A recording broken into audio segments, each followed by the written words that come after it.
Mwendwa, are we together?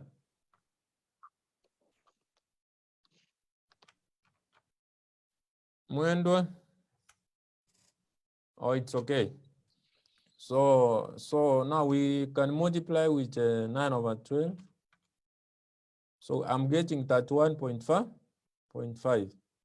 So that is 31.5. So I would add here 31.5. Then I'm supposed to subtract depreciation overcharge. Depreciation or overcharge. So depreciation overcharge. If you are supposed to check for the depreciation overcharge, this one is due to UPFA. That is a set of. So due to UPFA, that is a out of set of fixed asset. Set of fixed asset. Set of fixed asset. So UPFA is unrealized profit on fixed asset. Unrealized profit on fixed asset. So unrealized profit on fixed asset, you will say that if, for example, A was selling fixed asset to B at a profit, and at the end of the financial year, B will not resell this asset. So A has sold a fixed asset to B at a profit. But at the end of the financial year, B has not resold. And obvious, the asset is not meant for resale. So it means that B will never realize the profit he paid A, which means that I will check for the unrealized profit on fixed asset, which is on that case, unrealized profit on fixed asset is equals to, you take a transfer value. For example, what value did A sell this asset to B? Then you multiply with the profit margin. The profit margin.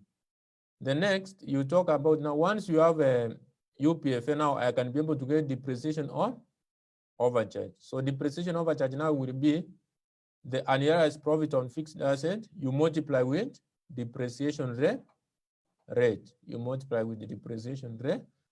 But on this scenario, there was nothing concerning the sale of a fixed asset. So we can be able to compute that one. So I think, Pamela, you can compute for me if you have your calc.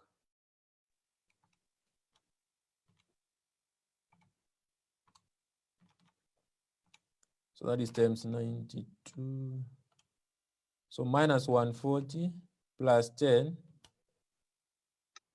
Then you add 31.5. So Pamela, are you getting 4330.5? Yes, 4330.5. So that is how I was supposed to arrive at the gross profit. So gross profit, now you subtract 12,685. That is the revenue minus the answer you have. That is the cost of sales. So you have 53? 54.5. 5354.5. 5.5. So I think up to that point you are okay. Yes. So now the next thing is what about we continue to the second part of that. It's a continuation of the revenue. That is now we check on expenses. We will check on the relevant expenses. So the relevant expenses, so that is distribution, admin expense, then impairment. So like now impairment is the loss in value of goodwill.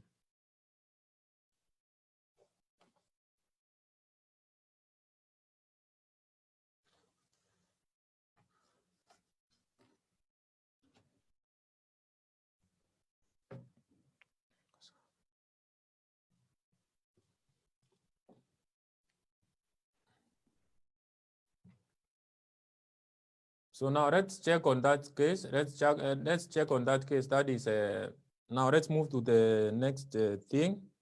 So the next thing on my question here is distribution cost. So that is the distribution cost. So distribution cost. So the distribution cost. So Pamela, the distribution cost there is 64. 665. You are supposed to add 9 over 12 times, Yes, that one was direct, 428. So the answer is 428 is not is not apportioned. so I have apportioned for 9 months. I've already apportioned for 9 months. Okay. It is 986. 986. That is correct. Then the next thing is all about administrative. Yes. Administrative expense. Administrative expense. So the administrative expense is all about 695. You apportion that one for 9 months, times 170. You are getting 822.5. 8? 22. 822. 822.5. Yes, that is good. So the next thing I'm supposed to do, Pamela, is You less. so before I raise, let me introduce impairment. Okay. Yes, I can introduce impairment on that case. Okay. So because it's supposed to be part of that expenses. So impairment, remember impairment loss. What's impairment, Pamela? Impairment is the loss of goodwill. A loss in value. It's loss on goodwill. Yes, that is good. So that one, remember that when you are doing any group question, never go for more workings. Like now, impairment, I have to go to compute goodwill first, then I will check if it is impaired. Yes, they said in the last addition information that it was impaired.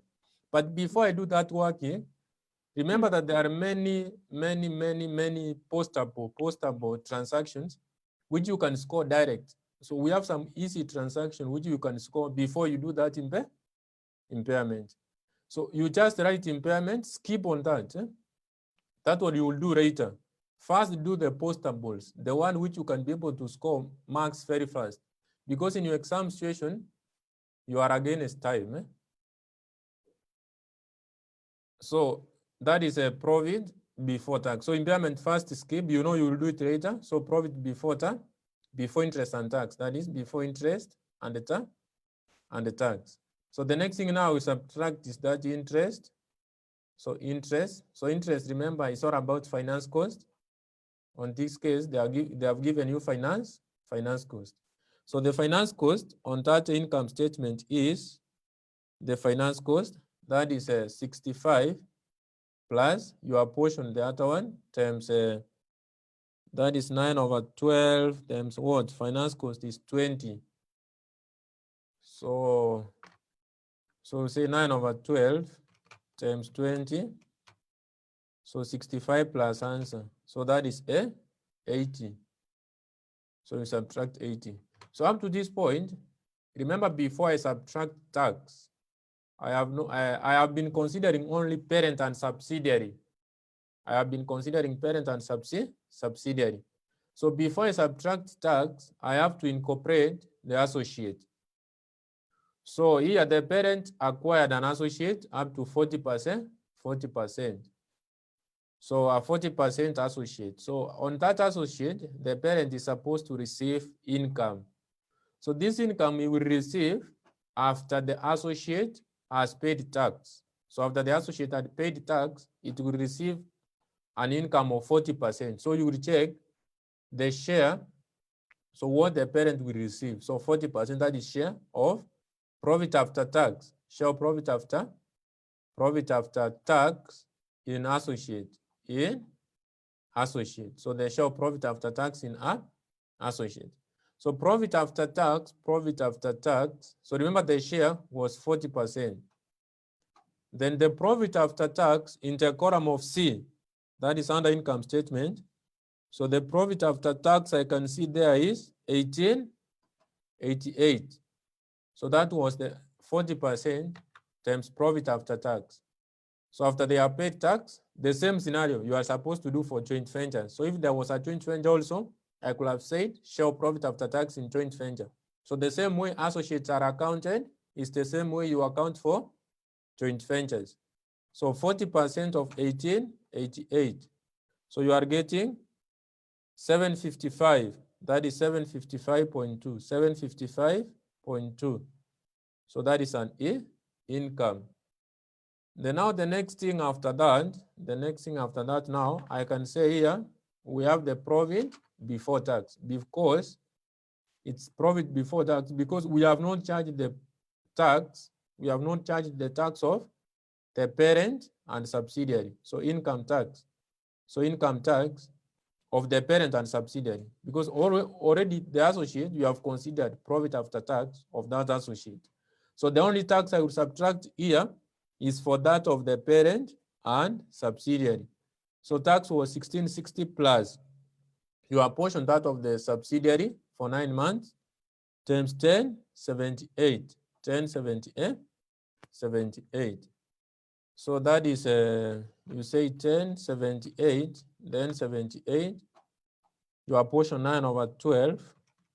So plus what? Plus 16, 60.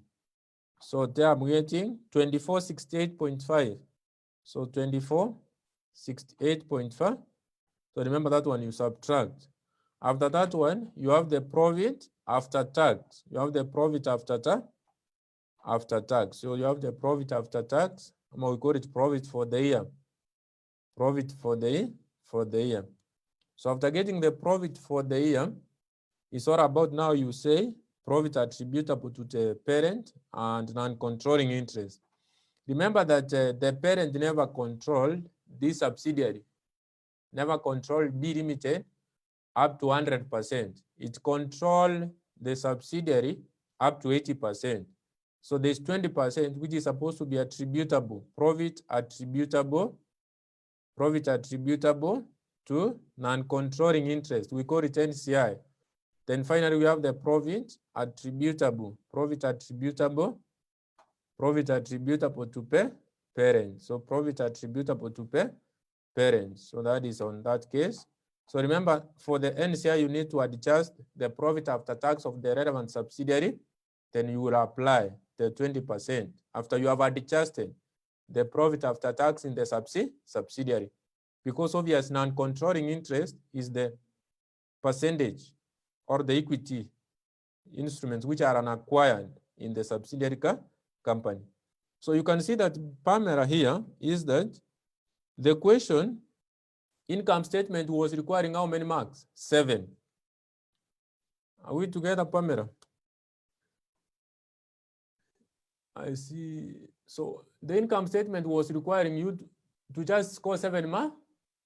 7 marks. 7 marks. So what I have done, you can be able to score that 7 without even doing the impairment, which needs a lot of workings, because now you need to do goodwill. Remember, this is a mark, 2, 3, 4, 5, 6, 7. You have the 7 mark. In Kasneb, they just mark for every entry is 1 mark. For the entry you make, the correct is a mark. Is a mark. So you don't have to do a lot of workings right now. Maybe the other lecturers will tell you that go and open T accounts, which are never marked. Workings are never marked. So that's why I always do direct in the question when we are computing. So if it was in an exam situation, never even do impairment. Go and do statement of changes in equity. Yes, because now time. So let us do impairment. So in order to get impairment, we need to do what? We need to do goodwill. So remember that we need to do goodwill. And how are you supposed to get goodwill? Do you remember? Yes. Goodwill is equals to what? Is equals to purchase consideration less the assets, the net assets shared. So that is good. So purchase consideration minus the share of net assets acquired. Share of net assets acquired. So that is very good. So that is how you are supposed to do it. So which method am I supposed to use on this case?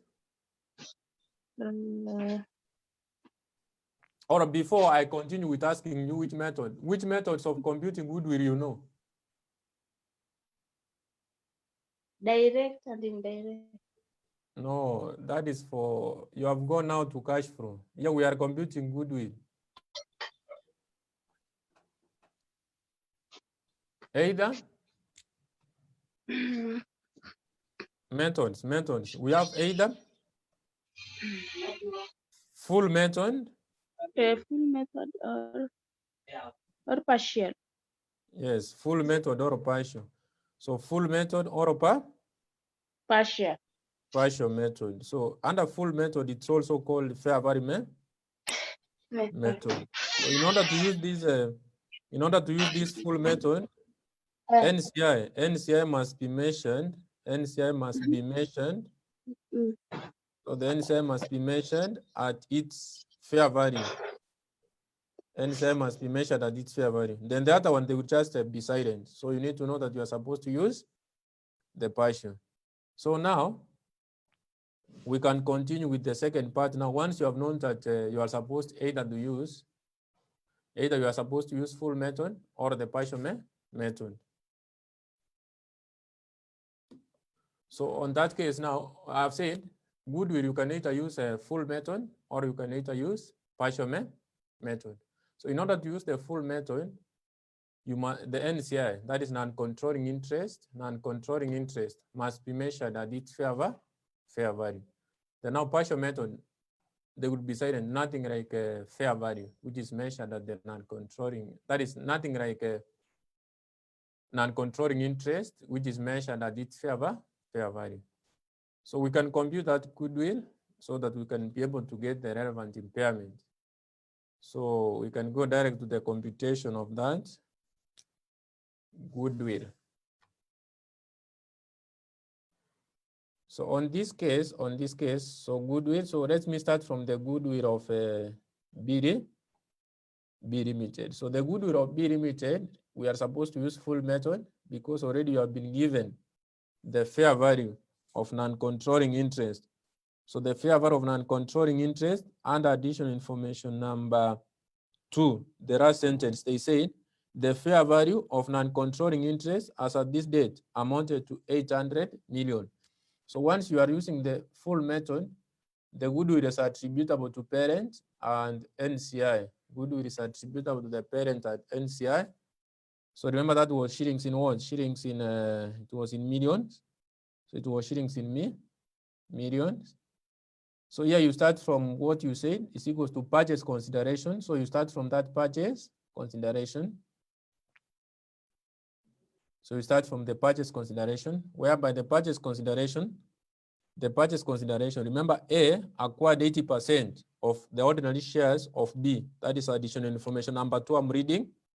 A Limited also acquired 80% of ordinary shares of B on January 2015 at a cost of 34.30. At a cost of 34.30. That is the purchase consideration. So in order to make it full method, you must have the fair value of non-controlling interest, NCI, which they said it was 800. That is according to additional information number 2 towards the end. Then the next thing is all about you raise the share of net assets, share of net assets acquired. So the share of net assets acquired. So the share of net assets acquired, on that case is, so you go to the income to the statement of financial position, sorry. So statement of financial position under the capital and reserves, there you have the ordinary share capital. Those are the equity components. Net assets are equity components.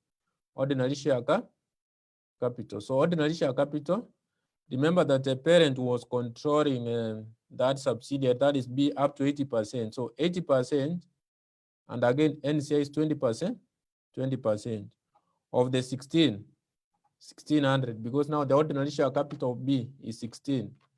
So you just take 1600, you multiply with 0.8. So you multiply with 0.8, that is 1280. Then again, you multiply with 0.2. So that is 320. Then the next equity, the next net asset or the equity component is share premium. We talk about share premium, that is 80%, and we have 20%. 20%, that is of 300. So that is 240, because 8 times 3 I can see is So 300 times 0.8, that is 240. Then times 20%, that is 60. Because obviously you say 80% of 300, then again 20% of 300. So the first one goes to the parent, then 20% of the 300 goes to the non-controlling interest. Then the next one, the next equity component is the retained profit. So remember that the retained profit, you are supposed to use the pre-acquisition. So the pre-acquisition retained profit, pre-acquisition, or we say as the date, as date of acquisition, as date of acquisition. So when was B acquired? B was acquired according to additional information number 2. B was acquired on January. B was acquired on January 2015. On that date, the retained earnings was. So if they have not provided, you need to do a short analysis. So like on this case, remember that you do this. Remember that here, our financial year was ending on 30th September. 30th September 2015. This one was acquired on January. Our financial year starts on October 2014. So this 9 months, this is 3. So this is the pre-acquisition I'm talking about. This is the post-acquisition period. So the retained earnings you always use in Goodwill. Retained earnings, again, another thing is revaluation reserve. So must be the figure as at the date of acquisition, as at 1st January. So if they have not provided direct, you need to do analysis of that retained profit. If you can go to the last transaction in the income statement, you have the retained profit brought forward. Retained profit brought forward, that is the start of that year. It was 1452. 1452. Then now profit for the year,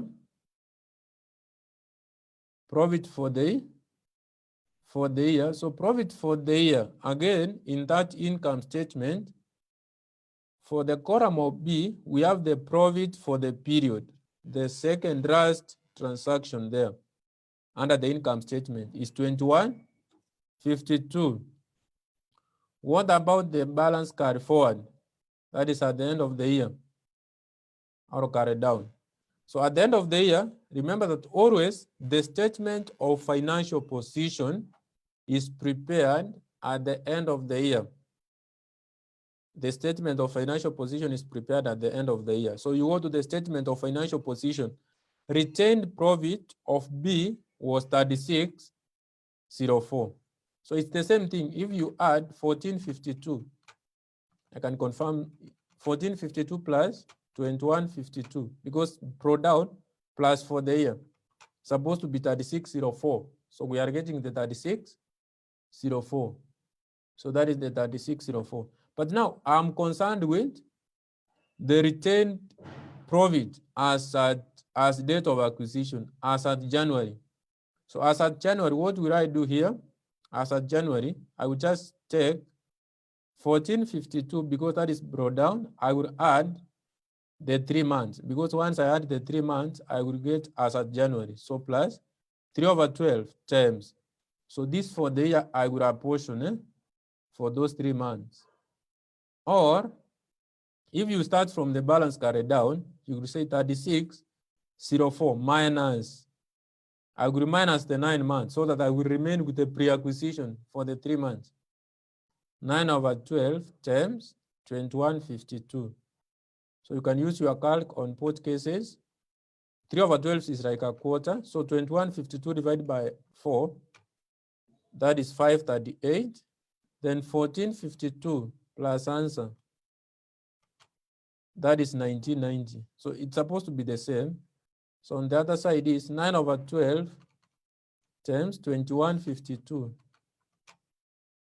That is 1614. Then 3604 minus answer. This is the same, 1990. So that is here now, I will say 80%, 20% of that 1990. So that's how you are supposed to compute the retained profit as at the date of acquisition, which is always used in the computation of goodwill.